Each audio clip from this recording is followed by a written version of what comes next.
როდესაც საუბრობ სინგაპურზე, სულ მახსენდება, რომ ეს ქვეყანა, როცა იწყებდა ამ ყველაფრის განვითარებას, იყო ყველაზე უფრო ღარიბულ აფრიკულ ქვეყანაზე უფრო ღარიბი. უბრალოდ დაიჯერა ხალხმა, რომ შრომით, ოფლისღვრით, დისციპლინით, აგურზე აგურით დადებით შეიძლება ამ ყველაფრის გაკეთება და მიღწევა. და მათ შექმნეს სოფლიოში ყველაზე მდიდარი სახელმწიფო ნავთობის და გაზის გარეშე.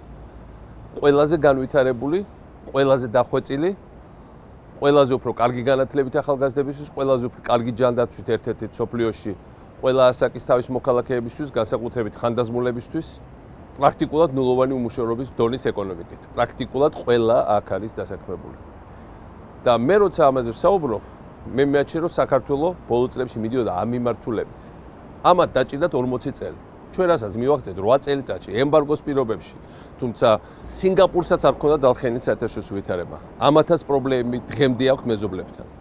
მაგრამ დაიჯერეს უნდა განვითარებული იყო. რასაც ჩვენ მივახცეთ 8 წელიწადში. იმ პირობებში, როცა რუსეთის ემბარგო ქონდა, უამრავი სხვა შიდა და გარე არეულობა და ამის მიუხედავად ყოველ წელიწადს იზრდებოდა სწრაფიტებით ეკონომიკა.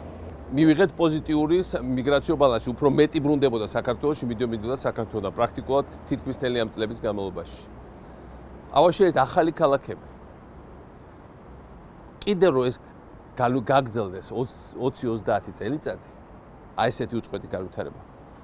ჩვენ ნამდვილად არ ვიქნებით ინფრასტრუქტურულად ამ ქალაქს ნაკლები. შეიძლება შემოსავლები ვერ დავეწიოთ, მაგრამ საერთო დონით, ზოგადი დონით, განვითარებით ძალიან ბევრ რაღაცაში დავეწევით. ჩვენ უნდა ვირწმუნოთ და მე ჯეროდა და წამს დღესაც რომ საქართველოში ეს არის შესაძლებელი. ისე როგორც აი ბევრი ქართველი რომელიც ახლა დღეს მეუბნება, აი მაგალითად Facebook-ზე მწერენ ხოლმე რომ აი სანამ ბათუმში არ ჩავედი, არ ვნახეთ ჩვენი თვალით, არ ვჯეროდა რომ ეს რამე შესაძლებელი. ხო 100 ჯერ ვნახეთ ტელევიზორით. და არ ვჯერ რომ ეს შესაძლებელი იყო. რა თქმა უნდა, სინგაპური შეიძლება 1000 ჯერ აჩვენო და იტყვია რომ კარგი, ეს მორიგი თავის ფანტაზიებს გიყვება. მაგრამ დღეს ყველა სინგაპურელი ჩვენი კოლეგა გვეუბნებოდა რომ საქართველოში რაც ხდებოდა, ის არის ძალიან მსგავსი იმისა, რასაც აკეთებდა სინგაპური თავის არსებობის დასაწყისში. ამიტომ 1 ოქტომბერს ქართულმა ხალხმა უარი თქვა არა ციხეში ძალადობაზე.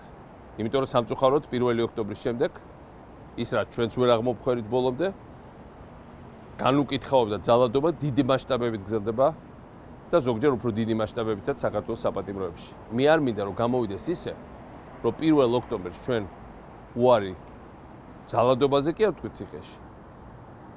არამედ უარი ვთქვით ამ განვითარებაზე, ამ წინსვლაზე, ამ პროგრესზე და საქართველოს წავიდეს უკან პოსტსაბჭოთა ჭაობში ჩაფლობისკენ.